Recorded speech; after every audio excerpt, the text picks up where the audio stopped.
Tok Tok Sénégal. mbokk yeeg xarit yi ni ñu ko waxee woon ak yéen sànq dégg ngeen belil naa la Pape Cheikh ñooy suñu gan waaye suñu consultant mooy Djiby Guissé maa ngi lay nuyu di la siyaare. mbaa yaa ngi am jàmm. nag suba si. ñu ngi lay siyaare gu wér. difficile de sortir des artistes du lit le matin c'est très difficile salaamaaleykum. waaleykum salaam. ñu ngi lay siyaare. boobu maa ngi lay siyaare bu wér a wér. di am mbégte lool nag di ñëw tey ci sama télé boog. ITV waaw sa télé bopp la loolu moom.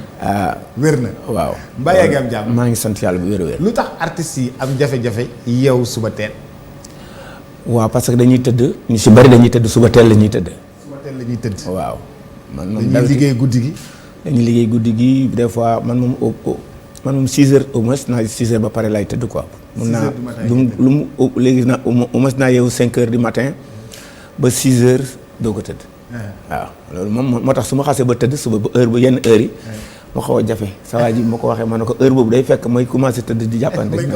mais bi yoon dama sarale ko. dëgg la. Djiby tey dama bëggoon ñu accès un peu waxtaan wi ci li nga xam ni moom moo di seen jafe-jafe yéen artistes yëpp yow ci nga bokk moom ci la bokk mais moom mooy gan gi ci jamonoy Covid bii nga xam ni tëgguñu te loolu mooy seen liggéey demoon nañu sax bay commencer di reprendre di tëgg ci hôtel yi ñu ne leen nañu taxaw lan mooy situation boobu nga xam ne yéen a ngi koy dund comment est-ce que vous arrivez à vivre parce que vous avez des charges. waaw vraiment kontaan naa ci question boobu. ndax question boobu fan yi moom laa bëggoon wax ak gars yi ñu taxaw ci parce que nag artistes yi sonn nañu bokk ñi nga xam ne ñu ngi liggéey bokk ñu ngi doon liggéey sonn nañu ñi nga xam ne ñoo impacté woon parce que dañu arrêté woon 4 mois yoo xam ne ni Covid bi moo taxoon 4 mois yi bi ñu paree ñu ngi remercier de passage le président de la République parce que dafa joxe woon presque 3 milliards pour secteur culture bi. ñu jël 1 milliard yi jox ko les musiciens on s'est retrouvé bi gars yi defee seen. répartition 625 000 kenn ku nekk. artiste bu nekk 125 000. waaw on est resté 4 mois liggéeyuñu bi ñu commencé benn mois moins ñu ñëwaat ne léegi dañuy arrêté lépp bon affaire boobu dañuy wax ne. ku toog 4 mois liggéeyul ñun am nañu ay doom yu war a jàngi école ñun dañoo war a dem màggali ñu war a dem gàmmu ji doonam kayitu courant yi ñuy fay ñu ngi ci location di ko war ko fay situation bi xanaa nit ki boo ko waxee tëjal di nga ko tëjil fenn loolu amagul ñu ngi xaar di déglu et je dis aussi responsabilité bii ñu jël ba ne artistes yi bu ñuy jouer amul kenn ku gën a responsable artistes yi parce que bii ñëwee Covid bi ñëw na je crois que bokk nañ ci ba léegi ñuy taxaw di wax nit ñi nañ jël seen matuwaay. waaw pour que nit ñi jël seen matuwaay ci maladie bi. ci feebar bi. ñoo ci njëkk te defe naa ñoo ci mujj. amul benn jour boo xam ne doo gis artiste mu jóg mooy wax responsabilité bi ñuy wax parce que ku tëj këram. ne maa ngi dem seetaani Djiby Guissé wala maa ngi dem seetaani Boubs war a ñëw dem ba place bu muy liggéey war a fay au moins benn 20 000 taal otom ba ñëw fa je crois que kooku ba muy dem jëlee fa jàngoro taxu koo jóg wala fa jëlewu ko fa parce que ñu ay responsable lañ buñ ne dañuy tëj place yi nañ xool place yi ñuy tëj neewuñu même en temps de paix am na yoo xam ne sax dañ ko war a tëj mais ñun période bii ñuy liggéey nii mais boo ñu tëjee da nga tëjaale ñoo xam ne ni seen yoon nekkuloon si loolu ñun ay responsable ñooy ñëw si suñuy diine di fa toog di ko lekk mais bu ñu tëjee 3 mois ñu jël 1 milliard ñu wax ñu jox 126 000 fan lañ jëm école a ngi ñu ubbi dans moins de 2 mois mu ubbi location yaa ngi nii courant bi ñëw ndox mi ñëw mais kan ma ñu koy fayal wala dañoo war a dajaloo dem yalwaani wala lañu war a def secteur bi boo demee ci transport bi ñu ngay transporter di def da ngay gis oto bu jógee fii dem ba Tamba ba Ziguinchor def 60 personnes ñu toog pendant 6 heures 7 heures de temps ci benn place waxuma la loolu moo gën a jege yow sax def musique. non mais loolu mais loolu moo gën a jege ñoom mënuñu ko contrôler boo demee ci marché yi waxi noppi car rapide chaque jour noonu la ñuy dundee ñun mbokk ñu ne ñun kon on n'est pas responsable ñun kon dafa amoon ku ñuy xeexal. c'est pas normal loolu. on va wax ak yuuxu ko ci monde ba ñëpp dégg ko on va voir le président pour wax na ko lii léegi xanaa nit ki boo ko tëjalee buntu bi xanaa dañ ko tëjal fenêtre. te ñii nga xam ne ñoom la ñu dénk suñuy mbir tey jii ñun wóolatuñu leen c'est ça le problème quand on nous dit que Sénégal 11 000 musiciens wala 6 000 musiciens on dit que c'est pas vrai. Sénégal bu ñu waxee 11 000 musiciens moo fi nekk. waaw parce que bi ñu séddale dañ ne 11 000 musiciens lañ séddale kenn ku nekk am 125 000 yow wax ma yow boobu si nga xam ne wër nga Sénégal wax ma musiciens yoo xamul yow fii Sénégal. mën nañu musiciens yëpp xam naa leen. waaw léegi yow nañ la jox benn liste mais ñun li ñu leen laajoon nañ ñu jox liste bi ne musiciens yi ñan la. musiciens yi ñu séddale xaalis bi. waaw ñan la ñu séddale 1 milliard yi. ba benn musicien yëpp. mais dañu wax ni SODAV maanaam pensionnaires yi ñi nga xam ne bindu nañu fa 11000 lañu wala boog ñoo toll noonu pour ñu mën a séddale xaalis bi. loolu c'est pas vrai. ah loolu c'est pas vrai nan ñu ko génneel yow dañ la koy wax rek te mu ñu la woon ñu ko doogu ñu ko woon ñun SODAV santul Faye santul Fall SODAV pour ñëpp ko bokk alalu jàmbur ce qui n'est pas normal suñuy wax dañuy wax ne ñu dañuy ay gëlaar lañu ñun li ñuy wax dañ ko xam balaa keneen di ñëw fii ñun dañoo nekkoon BSDA di fayee ko 3 fois SODAV ñëw bi mu fi ñëwee 5 ans yi ba léegi benn yoon la ñuy fayee ko ñi daan liggéey ñi daan fayee ko SACEM gisatuñu seen xaalis ci SACEM SODAV le ministre en personne télé laa nekk. le ministre de la culture. en personne. moom moo fa dem ne leen li ñuy kaas nii vous avez récupéré presque 1 milliard. 1 milliard u jàmbur. naka nga ci jëlee 700 millions. pour ce budget de fonctionnement bii mujj nii ñoom ñoo ko bind de. waaw man binduma ko. waaw nañ la jox seen budget de fonction li ñu def ren 2019 ne lii lañ liggéey 800 et quelques millions. 890 millions mooy budget de fonctionnement au SODAV. waaw léegi ñu jël 540 et quelques millions def ko seen fonctionnement. 540 millions de budget de waaw léegi fonctionnement. ñun ana ñu. mais yéen ñi ñuy liggéeyal. yéen te déglu yéen a cotisé. waaw ñoom ñu. liggéeyal leen. à hauteur de 540 millions. waaw ñu ne waaw déglu ñu ne nag dañ ciy recruter. dañ ciy xaalis jàpp ñu ngi ciy recruter. ñu ngi ciy def ay séminaire ñu ngi ciy def ay formation ñu ngi loué nañ ci benn kër fii. cité kër góor gi. di ko fay ci xaalisu jàmbur soo waxee ñu ne da ngay wax. mais Pape il faut que mu am bureau. mais bureau yi mu nga fële ñun dañoo am suñu bureau bopp ay kër lañu am. SODAV dafa am ay kër. SODAV amoon na këram nga boo demee rue Vincent mu nga foofu. Félix Ferry boo demee ay place nga fa. on n'a pas jëluñu xaalisu jàmbur dinañ ko jox pour ñu recruter dañu leen jox xaalisu jàmbur pour ñu séddale ko. mais léegi Pape par rapport à ça boo xoolee nga gis tout ce qui se passe alors que artistes yaa ngi fi. lan mooy responsabilité artistes yi dans tout ça. mooy parce que lan mooy responsabilité artistes yi. mais artistes yi mënuñu si dara. mais luñ ci yéen mënu leen si dara. mais li lañ mun mooy ñu ñëw tey toog ci plateau yu mel nii dénoncé ko.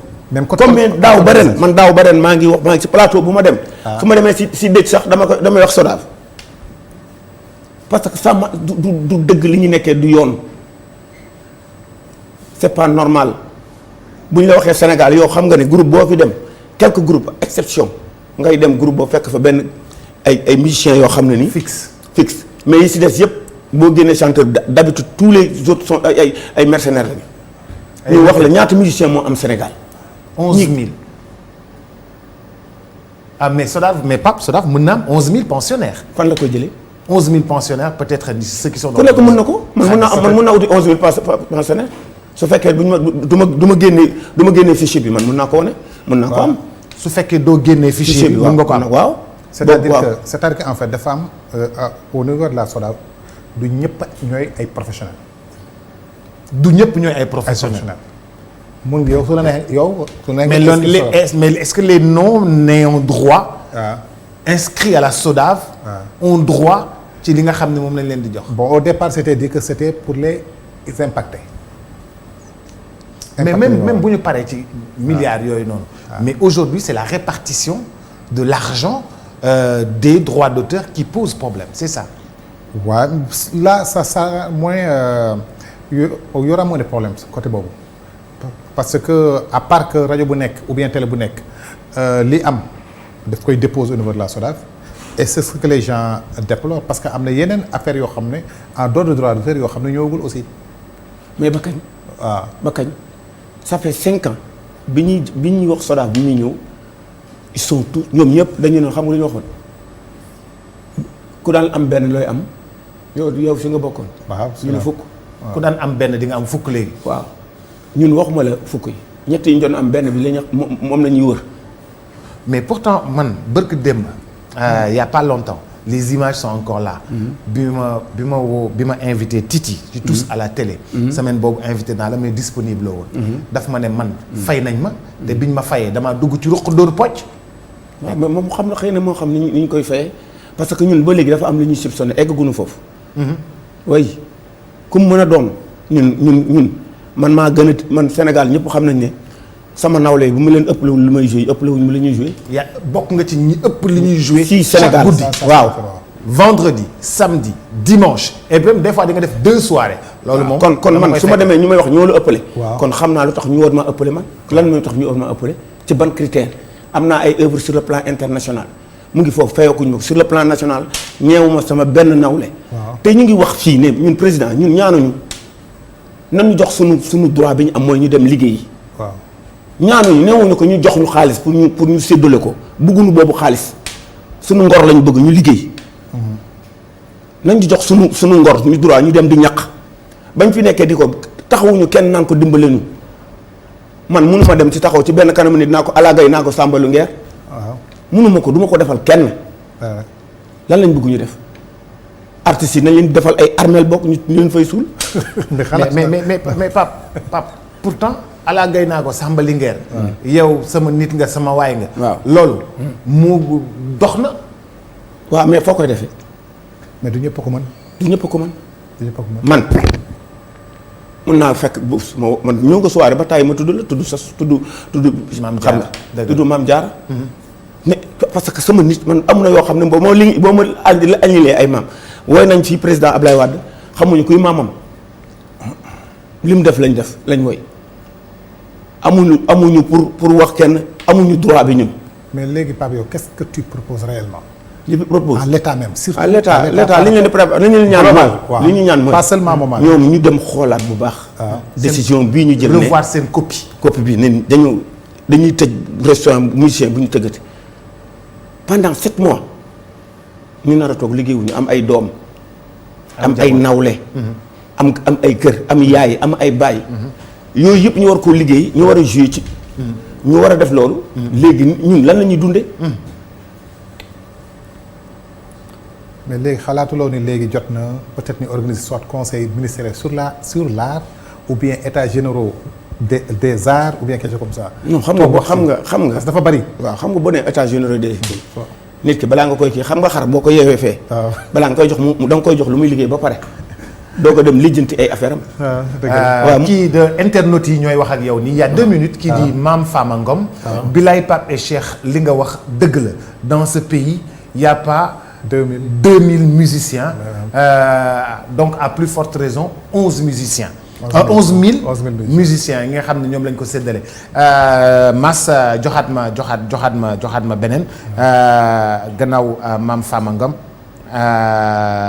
yeneen kii nga xam ni moom moo di dafa leer lii moom kenn mësu koo gis kii di Cheikh Diaw nee na Pape ñoo ngi lay féliciter parce que yow dëgg rek nga wax. dëgg la ak kii di maanaam internautes yi daal ñi ngi réagir mais Pape mën nga ñu wax un peu bu fekkee ni yéen tëggu leen bàyyiwuñu leen ñu tëgg. xam nga fi mu ne tëggu leen depuis boobu ba tey. ngeen commencé tëgg ñu ne arrêté leen. baawu leen ñu tëgg le transport mi ngi def lu muy def keneen mu ngi def lu muy def ñeneen ñu ngi def li ngeen def ñëpp a ngi def li ngeen def mais yéen amu leen droit fi ngeen nekk nii def li ngeen def léegi les charges s'accumulent sur vous et vos familles. di nga toog léegi ñu ne génnee nañu benn musicien këram génnee lal beeg armoire beeg yëpp teg ci mbedd mi ndax luyaas bi coupé nañu courant wu musicien bi. ndax musicien bi amul lu mu fayee aujourd'hui est-ce que am nga benn solution bu ndaw. qu'est-ce qu'il faut li ñu wax man boobu li may wax mooy dafa am loo xam ne balaa nga koy régler na nit ki jox ko ba téye ko mu delloo ko ci liggéeyam ba pare nañ ñu jox suñu ngor suñu droit. li tax ngeen exister. ñu tax ñu exister seen droit. ñun ñaanuñu on ne demande pas.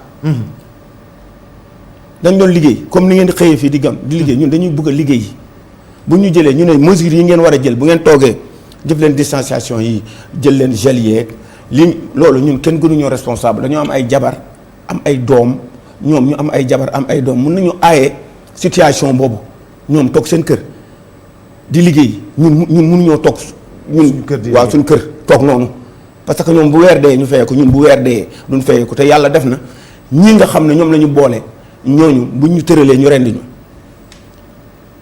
ñi ñu leen booleel. muy SODAV bokk pour wax la ko. SODAV bu ñu leen tëralee. waaw yéen SODAV da leen di jël paaka dagg seen. bu yàgg na yàgg na 4 ans ngi nii. mais yéen SODAV yéen la fi war a nekkal SODAV yéen la fi war a nekkal. yéen xanaa man bu may wax SODAV man buus man ba may liggéey yàgg na damay inscrire BSDA nekk ci àll bi di liggéey di ñëw Dakar di liggéeyal BSDA di hôtel bu ma liggéey ci àll bi. ba ci les Delta Ñoominka. damay ànd ak agent yi dama leen wax dem leen Delta Ñoominka ñu fay leen. ñu yóbbu fichier yi foofu waa Delta di leen fay kon maa ngi liggéey xam naa sama liggéey la. te liggéey naa fii ak SODAV bii ma liggéey just for you waa SODAV ñëw ne dañuy arrêté soirée bi à samedi soir ma ne leen yéen maa leen yónni wala yéen a ma yónni xanaa boo ñëwee ci boîte di ko tëj lundi tëjoo ko mardi tëjoo ko nga ne daf la ameel mercredi tëjoo ko jeudi tëjoo ko samedi vendredi tëjoo nga wucc ba samedi ba salle bi fees xanaa kon man lañ bëggoon toroxal nga duy salle bi ba mu fees ñu ñëw ne leen arrêté leen kan lañ jàpp. mais Pape est-ce que penses-tu que réellement art bi ou bien musique bi art bi en général est-ce que réellement jox nañ ko àqam ci dëkk bi. mais amul àq man li ma lay wax nii loolu dafa xam nga dañu nar a yóbbu ci benn kii boo xam ne ni artistes yi 90% yëpp ñibbi nañ dem nañ àll ba. koo fi jël fi mu ne nii. Sénégal ñu bari sax dañuy def musique pour nekk tremplin pour dem seen yoon. ana musiciens yi fii. ñi fi des la majorité sont à l'étranger. mais Pape lan ngay proposer à la place wala boog lan nga bëggoon SODAV def ko. SODAV ñu audité ko. ñu audité SODAV déjà. waaw audité ko waxuma SODAV de damay wax conseil d'administration bi. ñi nga xam ñu ngi fay nekk di liggéey di daan seen doole. boobu ba léegi ñëw dafa am ñeneen ñu ñëw jël SODAV conseil d'administration. nañ leen audité. comme ni ñuy audité. waaw société publique yëpp. ñu audité SODAV naka ngay toogee SODAV bi mu ñëwee ba léegi amagul carte membre ana carte membre yi 5 ans xanaa kii nawetaan yi sax am nañu carte membre. waaw équipe nawetaan yi nga fi doon tudd léegi. licence laaj leen seen carte membre. boo ci bokkee. man Fass gii ma dëkk réew dañu ñëw sax taf ko sama buntu ne nga nekk SODAV di jël ay milliards jàmbur di ci recruter di ci def ay formation di def ay séminaire di ci louer ci xaalisu jàmbur. benn quota daal lañ jëlal jox ko artiste mooy 300 millions lañ leen di jox ñu séddoo. combien de temps. mais Pape lan ngay proposer. li ma proposer wax naa ko. à part audit bi mais xam nga bu ñu audité. xam nga lu may proposer leen wala lay. xam nga lu may proposer. nan nu delloowaat nan dem liggéey pour le moment. ñun danoo war a dem liggéey parce que dañoo am ay doom xam nga tey jii am na jàmbur su yàlla bi bu nga xam ne bu ñu ko romboon léegi ñuy gis ñuy génne këram mun nañu diw de kenn du ko xam waaye tey jii bu ñu ko poon suma courant tey wala ñu génnee ma ci kër ga. dañ koy bind. laay site internet yëpp bind ko. waaw Pape amul courant Pape génne nañ ko këram. waaw te pourtant loolu man nit laa comme ñëpp dama war a am ay problème mu àdduna. mais dafa am loo xam ne nit ñi dañ la ko dul muñal. boo am na foo ci tollee. te nag am na loo xam ne ni nag duñ ko taxaw di ko xool di ko xaar nag xanaa da wala bokk ñu utal ñu ay pot ñu yelwaani bokk wax ñu angle bii ngeen taxaw. mais ni ñuy séddalee est-ce que yéen am ngeen si regard ni ñuy séddalee xaalisu droit d'auteur parce que yow mën nga xam li nga am kii xam li mu am kii xam li mu am ñu ne Djiby Guissé jox nañ ko ren fayeeku na 1 million wala 800 000. Pape fayeeku na 700 000. keneen fayeeku na Boubs mi nga xam ni vraiment il est très réseauté beaucoup de relations Boubs fayeeku na 10 millions. loolu fan naka la ko nit yi di justifier wala ci këyit yi. d'accord naa xam nga nit mun na am 120 millions te mun na ko mais Boubs bu ñu la fayee war nañ laa wax ne ñaar dërëm bi. fii la jógee bi nga jógee Gandiaye nga ko defee bi yaa ngi ko amee bi nga demee fële Sadio Go bi yaa ngi ko amee Fimela sa xaalis bii. bii bi nga defee dîner de gala bii ñoom ñoo la ko fay yow tu xam nga ci dara. dëgg la. mais da nga ko dul gis. saa yu ma leen defalee occasionnel rek dîner de gala ngeen jox ma këyit ñu remplir. fay ko ñu fay ko. occasionnel. occasionnel fan la occasionnel. léeg-léeg ñu fay la minute morceau boo xam ne ni wóor na la ba nga ko gëjee jouer ci sa ba ngay commencer la. mais est-ce que tu penses que entre artistes yi. ak SODAV est-ce que am na communication est-ce que am na li nga xam ne ñu ngi communiquer réellement. nga xam communication mooy lan ma jël sama alal ma jox la. yow daaw ba ren 2 années yi ñu ngi doog a génne seen kii bi nu mu tuddati bilan bi. bu 2018 gis nga ko. 3 ans bu 2017 gis nga ko. gisoo ko. ren bi lay doog a génne parce que coow li commencé na jóg. ñu génne ni 800 et quelques millions la ñu jël récolté. ñoom jël nañu. 540 quelques millions yi def ko seen i fi bopp. waaw mu des 300 millions ba kañ. loolu yombul. yow la ñuy dénk yow. fii borom bu moom tey jii bu ñu la joxoon 1000 francs da ngay jël 700 yi daal di génn jox borom kër gi kër loolu ku ne mën na ko foofu lañ toll. ñun li ñuy laaj mooy nañ ñu jox delloo suñu dignité. est-ce que jotul aussi artistes yi instant bii nag doon. non xoolal parce que. non ñaata at ñu wax sànq communication. boo nee li nga mën mooy wër ci télévision ak rajo yi wax.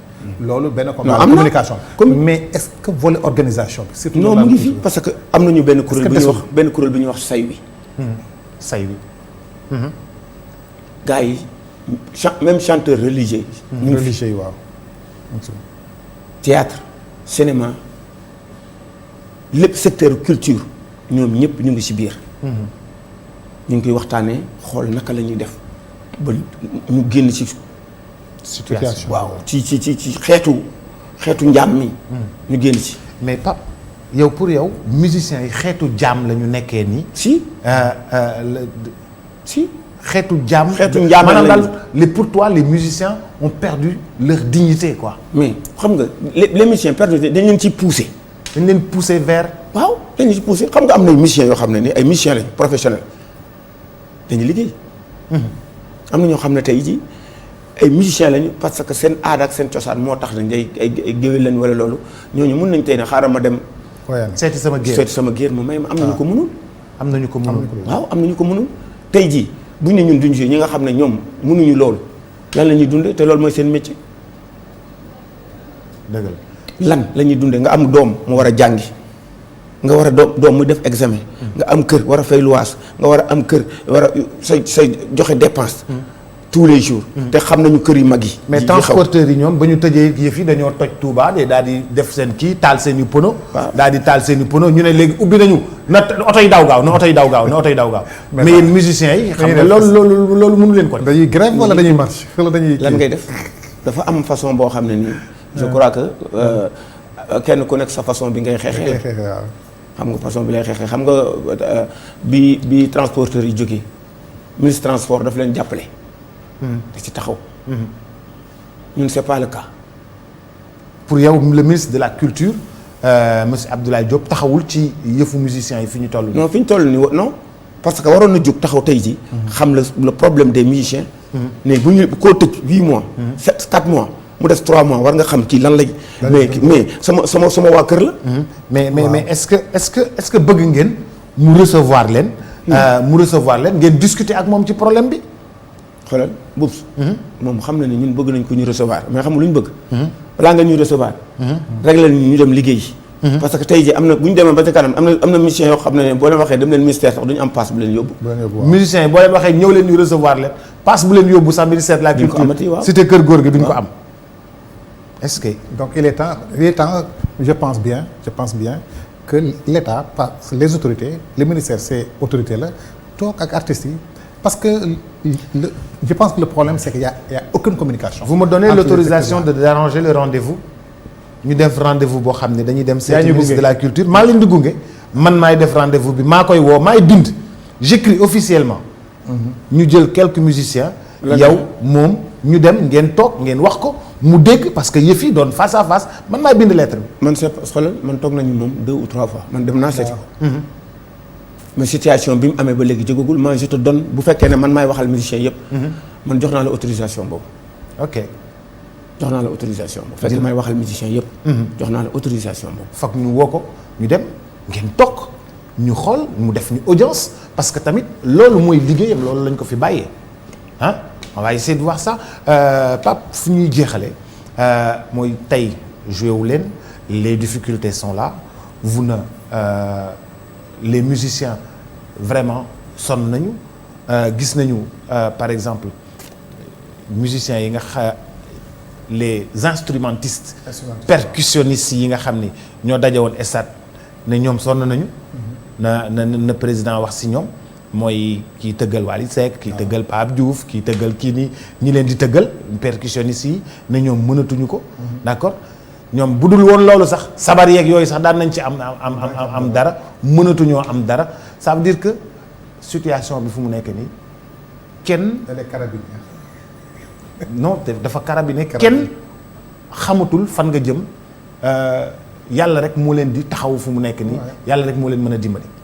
yàlla ñu ngi sant bu baax parce que dinaa gis ci question bi ci li nga wax noonu ñi nga xam ne ñooy percussionnistes yi ak yeneen instrumentistes yi ñëpp man sama ginnaaw y a beaucoup de monde Wally derrière y a beaucoup de monde Pape Diouf derrière y a beaucoup de monde ñoo xam ne dañoo am ay njaboot dañoo am doom comme gars yi ni ñu amee doom tëj ko seen kër yi di leen war a dundal am àq ak ñoom li ñu jàpp pour dundee ko nag boo ko tëjee nag mais sama waay dafay doy war nag dafa doy war.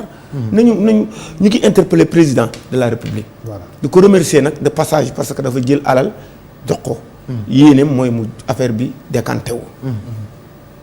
loolu ñu ngi ko ci remercier bu baax a baax di ko interpeller ci situation bii ñu nekk mu gën a jege artistes yi gën a jege gars yi culture bi parce que actuellement ça va pas.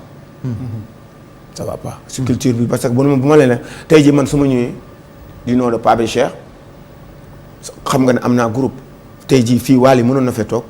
Pape Diouf mënoon na fee toog. Assane Ndiaye mënoon na fee toog. Baba Maal mënoon na fee toog. Youssou Ndour mënoon na fee toog. Omar Pène mënoon na fee toog parce que kenn ñoom ñëpp dañoo am groupe bu nekk seen ginnaaw di dund. mais ñooñu tey jii bu ñu arrêté pendant 3 mois lan la ñuy dundee lan la ñuy dundee. dëgg la c'est très sensible. c'est très sensible. très sensible merci beaucoup Pape. merci beaucoup. merci Djibi. donc bu ko daal jot na daal ci gàttal mooy artistes yi acteurs culturels ñu mun a toog avec des autorités.